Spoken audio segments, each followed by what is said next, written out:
Good morning, Bucknutters. Welcome to the Bucknuts Morning 5 here on Monday, December 21st, 2020. I am Dave Biddle flying solo on today's show. Well, the Buckeyes are in the college football playoff. Going to break it all down. First thing, though, Buckeye fans, just enjoy it. Enjoy it. The Buckeyes are in the playoff. They get the matchup everybody wanted. It's going to be really tough, but ever since clock hit triple zeros in Glendale, Arizona, everybody, including the players, coaches, Buckeye fans, everybody in Buckeye Nation wanted that rematch against Clemson, and we're going to get it. And it could be careful what you wish for, but eventually the Buckeyes are going to get that Clemson monkey off their back, and perhaps it's going to be this year. So just enjoy it. After all the team's been through, after all you have been through as a fan, just enjoy it. The Buckeyes, Big Ten champions. That wasn't easy either, of course, against Northwestern. Northwestern came ready to play. Buckeyes did get the job done 22-10, got the number 3 seed in the college football playoff yesterday, and they will play number 2 seeded Clemson in New Orleans on January 1st. Last time, guys, let me think about this. Do you guys remember the last time that Ohio State played in the college football playoff semifinal in New Orleans on New Year's Day, no less? I think it went pretty well. I think they beat Alabama, and then they went on to win the national championship. So let's get it done again. We'll see what happens. Buckeyes are 6.5-point underdogs. That sounds about right. I guessed when it came out, I guess it would be like 4, 5, 6, somewhere around there. So 6.5. Okay. The reason I bring that up is not for any gambling advice. It's because I like this mentally for Ohio State, that they're the underdog, and people outside the program are going to be saying things like they don't even belong. Clemson's going to wax them again, even though last year was not a waxing.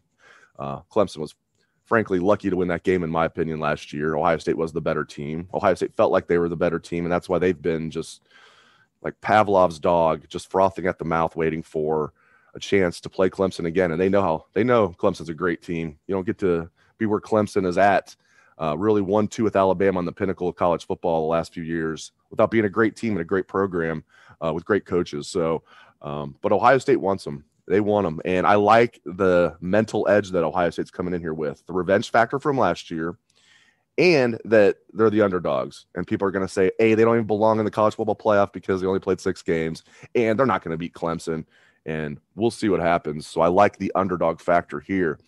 Now, here's the thing with Clemson. Obviously, everybody knows about Trevor Lawrence, Travis Etienne, and some of their stars. I think one way Ohio State can get some damage done against their offense is Clemson's offensive line. Now, Clemson only has one returning starter from last year in their O-line. You know who it is, Jackson Carman, former number 1 player in the state of Ohio, number 1 offensive tackle recruit in the country I think actually Nicholas Petit-Frere ended up beating him for the number 1 offensive tackle recruit in the country in the 2018 class. But Jackson Carman was way up there. I think he was the number 2 offensive tackle in the country, and Petit-Frere was number 1. And Petit-Frere is really coming on this year, so good for him. But anyway, Jackson Carman's their only returning starter up front for Clemson. And the Buckeyes' defensive line just continues to play really well. I mean, Pro Football Focus has Ohio State's defensive line ranked as the number 1 D line in the country. I love the combination of Tommy Togiai and Haskell Garrett at D tackle, and I think they can win the battle of the line of scrimmage against Clemson, and they have to. They have to do that consistently. And I think the Buckeyes are going to get some of their defensive ends back that they missed. I think they're going to get a lot of guys back they missed due to COVID, and let's get into that right now. Obviously, they were down 14 scholarship players against Northwestern. Not all of those were due to COVID. I think about half were. Obviously, the big loss was Chris Olave. And the Big Ten, for all they've gotten wrong, they finally followed CDC guidelines. They've changed it where if a player either tests positive or has contact tracing, whatever it might be, instead of being out for 21 days, they're now out for 17 days. So from the time you test positive, it's 17 days. That's 10-day quarantine and then 7 days of myocarditis, which is the health condition that some people think might be tied to COVID. There's a lot of people who disagree about that. It still hasn't been proven. I know a lot of medical professionals think it's not tied to COVID, but for the sake of this program, all you really need to know is the Big Ten changed this rule from 21 days out till 17 days out, and that's good news for guys like Chris Olave because they'll be able to play against Clemson. So Chris Olave will be back, and I think we saw just how much losing Chris Olave hurt Ohio State. And it's not just losing an excellent wide receiver like he is. It's when you have 2 fantastic wide receivers and you rely on them throughout the season, then all of a sudden one of them's out. I mean, you've got half of your wide receivers that you rely on out. And when you rely just basically on 2 guys. And then The opposing defense, of course, can spend more time, just focusing on Garrett Wilson and trying to limit what he does. You're not going to shut him down, but limit Garrett Wilson. So having Olave back is huge. A, because he's a great player, and B, because now you have two excellent wide receivers you have to worry about, not just one. I would like to see the Buckeyes use their tight ends more. I thought they would. In fairness, there were a couple times I thought, Luke Farrell was wide open, and one time Jeremy Ruckert was wide open. I think Justin Fields missed him, but would like to see the tight ends used more. But anyway, as far as players coming back, I think Chris Olave is going to be back. I think the DNs that missed the game, Tyler Friday and Javonte Jean-Baptiste, will be back. And that's good because Larry Johnson loves, using 5 defensive ends this year. They roll those guys. They feel like they have 5 starters, with Jonathan Cooper, Tyreek Smith, Tyler Friday, Javonte Jean-Baptiste, and Zach Harrison. All 5 of those guys have been rotating like crazy. And I think all 5 of those guys will be playing against Clemson. So that's great news. Baron Browning should be back. Drew Chrisman, the punter, should be back. Although, how about Zach Hoover, 5th-year senior? You guys never heard the name Zach Hoover, did you? 5th-year senior. How about that? Either had between 1 to 3 games left in his college career. Well, he knew he was going to play in a bowl game. So he had either 2 or 3 games left in his college career when he goes out there. He finally gets a chance in the Big Ten championship game. He either has the college football playoff after that or just a bowl game. He goes out there, never had played before, and he goes out there and punted really well against Northwestern, pinned him deep a couple times. But they should have Drew Chrisman back. I think all the guys that missed due to COVID should be back. So that's excellent news for the Buckeyes, and that's going to help their chances against Clemson. All right, let's get into Justin Fields and his thumb. Now, Ohio State's going to say everything's fine. I think everything's fine. He doesn't have a broken thumb, or he wouldn't be able to flex it like he is. Hopefully, he says it's a sprained thumb, and hopefully it's minor, relatively minor, because the last thing we need is Justin Fields to have a sprained thumb that's affecting his throwing against Clemson in 2 weeks. Good thing they have a week off. Ice it up. Do whatever you can. You don't need a Justin Fields at 85%. We saw that last year with his knee. And I think that really hurt Ohio State, where Justin Fields couldn't be the Justin Fields that we know that, he can throw the ball all around the lot, and he's got a strong arm and hasn't been as accurate lately, but we know he can be very accurate with the football. But he also is a great runner. I mean, a great runner, and he has a nose for getting the first down. He has a nose for making guys miss. He's elusive. He's tough. He's fast. And last year, he just really couldn't run because he had that bum knee. I think he's probably about 80% at best after getting his knee hurt against Penn State toward the end of the game last year. So if Justin Fields is completely healthy, and good thing he's going to be able to use his legs this year against Clemson, I think that's something Ohio State's going to use quite a bit, or at least as much as they need to. So that's good that he's going to be able to be mobile, but hopefully his right thumb is okay. That's a huge storyline to watch, is, his thumb on his throwing hand. So hopefully he'll be okay. Hopefully Master Teague will be back. He left after just 2 carries, did not return. And that opened the door for Trey Sermon to have an amazing game. I never in a million years saw this coming. Trey Sermon breaks Eddie George's record for single game rushing. 331 yards for Trey Sermon, 29 carries, 331 yards, over 11 yards per carry, 2 touchdowns.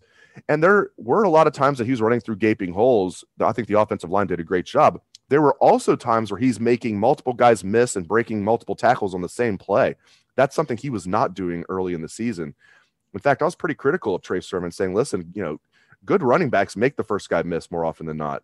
They break tackles. They fall forward after contact, not get pushed back after contact. And I was not seeing any of that from Trey Sermon earlier in the year. And he showed that in spades against Northwestern, against a solid defense, that one of the best rushing defenses in the country, number 5 rushing defense in the country, number 1 rushing defense in the Big Ten. And yeah, they hadn't played anybody like Ohio State, but still, that is a good defense. Are they an elite defense? No, but Northwestern's a good defense. He tore them up for 331 yards. Unbelievable. I'm going to show you my age here, Bucknutters. I was a sophomore at Ohio State sitting in the stands in 1995 when Eddie George rushed for 314 yards against Illinois. I remember it very, very fondly. I remember chanting, Eddie, Eddie. I never thought Trey Sermon would be the one to break that record, especially when Trey came into the game with 344 rushing yards all season. 344 all season. I know it was 5 games, not a typical season, but still, 344 yards all season. And then he goes off and breaks Eddie's record, 331 yards in the Big Ten championship game. It's also a Big Ten championship game record, of course. Great job by Trey Sermon. Hopefully Master Teague will be back. You'll have that 1-2 punch. I thought Mayan Williams looked really good. Just a couple of carries, but especially on one of them, I thought Mayan Williams, a.k.a. Meatball, which is a great nickname, Meatball. I thought Mayan Williams looked good. Hopefully Steele Chambers is another guy that will be back. I'm not sure why he missed the game against Northwestern. He was just one of the guys who was unavailable. I am guessing, it's just a guess, that it was COVID related. And hopefully they'll have him back due to the 17-day rule. But again, the huge news is they're going to get Olave back. That's basically been confirmed that they're going to get Olave back. So that's not conjecture. I mean, that's basically fact at this point. And that's huge news that they're going to get Chris Olave back. The other guy, obviously, that was the star of the Big Ten championship game was Justin Hilliard. And you got to feel great for him. 6th-year senior, former 5-star recruit that's had every injury I think you can imagine. This is why he's still here. 6 years later, it's like the old shirt on High Street. Ohio State, the best 6 or 7 years of your life. And Justin Hilliard, in his 6th year, is having a heck of a year. I mean, he was making play after play against Northwestern. His interception, he looked like a corner. He looked like a shutdown corner the way he flipped his hips, turned around, and made the interception. He already had blanket coverage on the play. That was a heck of a play. Even if he just made a couple of splash plays, he would have been the defensive player of the game. He was all over the field the entire game, made a couple of tackles for loss, got the start due to Baron Browning being out. And who knows? I mean, Justin Hilliard, it might be tough to keep him off the field against Clemson the way he played. Had a fumble recovery, again, a couple of tackles for loss. Justin Hilliard played great, and I feel just so happy for him, all that he's been through. He's a good kid, and feel really, really, really good for him. So we'll see what happens. I mean, this is a Clemson team that I think they might be looking past Ohio State to a degree. Now, they know last year that Ohio State came to play, and, you know, game knows game. Clemson would never admit this, but they know Ohio State outplayed them last year. So I don't think they're going to completely overlook Ohio State, but I also think they don't respect Ohio State that much. And you can see why. I mean, Ohio State's never beaten Clemson. And you go all the way back to Woody Hayes' last game, and you go back to the game where Braxton Miller got hurt. You go back to the 31-0 debacle. Good thing about the 31-0 debacle is it caused Urban Meyer to have an upheaval on his offensive coaching staff. And we thought the big name he brought in, you know, the next month was Kevin Wilson. He also brought a guy named Ryan Day in at the same time. So maybe the 31-0 loss was a good thing in the grand scheme.